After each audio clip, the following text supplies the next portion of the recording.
In today's world, there is a big range of different energy sources, from non renewable, such as gas, oil, and coal, to renewable options, such as hydropower, wind, and solar. But among all of those, one of the most important, yet also one of the most controversial, is nuclear power. Nuclear power is generated by the division of atoms of radioactive materials, such as plutonium and uranium.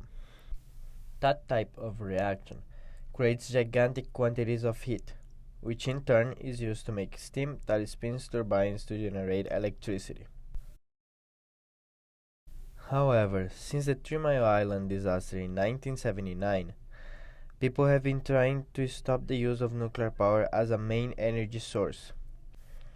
Despite that, it is important to remember that in those 44 years, there have been significant improvements in the industry, and that nuclear power is still an useful tool to meet our ever-growing energy demand while decreasing our carbon emissions. In this short documentary, I aim to present the perceived dangers of nuclear energy, how nuclear power plants work, their safety levels, and how nuclear energy can actually help us.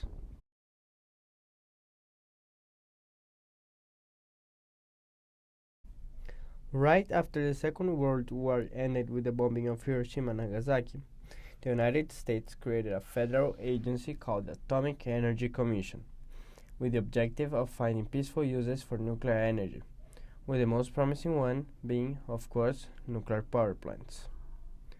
After 1957, with the construction of the first commercial nuclear power plant built in the United States in Shippingport, Pennsylvania, the future of nuclear energy seemed bright, as for the next 20 years the United States would build around 70 new nuclear reactors.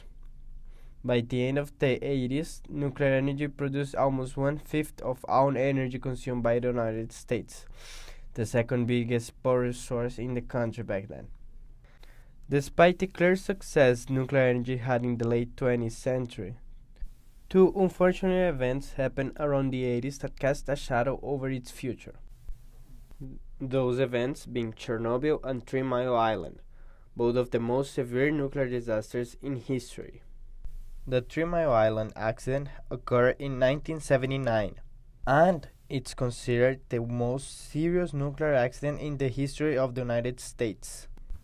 The origin of the accident can be traced back to a failure of a pressure valve in the cooling system, resulting in a partial meltdown of the core of the reactor and the liberation of small quantities of radioactive material in the atmosphere.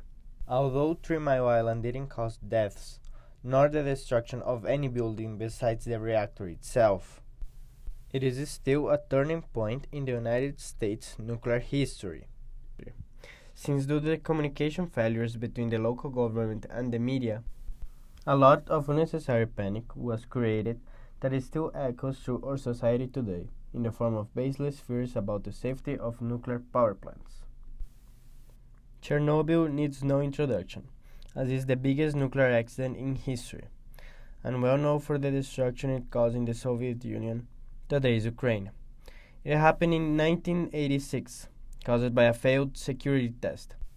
The accident had various consequences, including 30 direct deaths, countless cancer cases, the displacement of over 300,000 people, and the release of radiation all over the European continent. Although Chernobyl was a disaster of gigantic consequences, it is important to remember why it happened in the first place: an unwell trained personnel and an old, flawed design reactor. By analyzing two of the biggest nuclear disasters in history, we can see that one was pure panic and the other was caused by two grotesque mistakes that could only take place in a country as the Soviet Union, more worried about increasing their nuclear power to compete with the United States than with creating a safe industry.